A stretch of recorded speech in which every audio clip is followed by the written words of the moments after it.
আমাদের প্রধান উপদেষ্টা নির্বাচনের ঘোষণা দিয়েছেন। ফেব্রুয়ারিতে নির্বাচন আয়োজনে কমিশনকে চিঠি দিয়েছেন। চিঠি লিখলেও মানুষের মনে প্রশ্ন রয়ে গেছে, আদৌ ফেব্রুয়ারিতে নির্বাচন হবে কিনা, কেননা আমেরিকা কি চায় তার ওপরই সবকিছু নির্ভর করছে।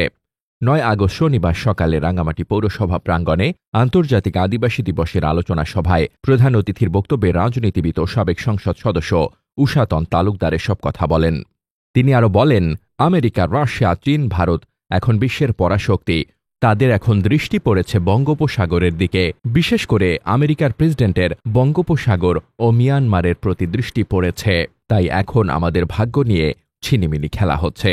আলোচনা সভায় বাংলাদেশ আদিবাসী ফোরাম পার্বত্য চট্টগ্রাম অঞ্চল সভাপতি প্রকৃতি রঞ্জন চাকমার সভাপতিত্বে প্রধান অতিথি ছিলেন রাঙামাটি সাবেক সংসদ সদস্য উষাতন তালুকদার, নারী সংস্কার কমিশনের সদস্য নিরূপা দেওয়ান, শিক্ষাবিদ শিশির চাকমা, বাংলাদেশ আদিবাসী ফোরাম পার্বত্য চট্টগ্রাম অঞ্চল সদস্য সচিব ইন্টু মণি তালুকদার প্রমুখ।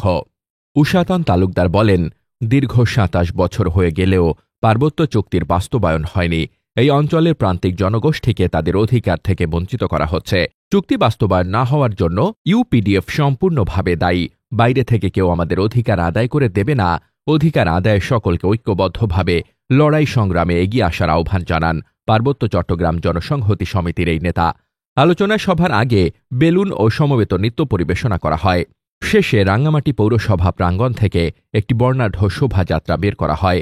শোভাযাত্রাটি শহরের প্রধান প্রধান সড়ক প্রদক্ষিণ করে জেলা শিল্পকলা একাডেমি প্রাঙ্গণে গিয়ে শেষ হয়। শোভাযাত্রায় নৃতাত্ত্বিক জাতিগোষ্ঠীর মানুষ তাদের নিজস্ব পোশাকে এবং নানা বাদ্যযন্ত্র নিয়ে অংশগ্রহণ করেন।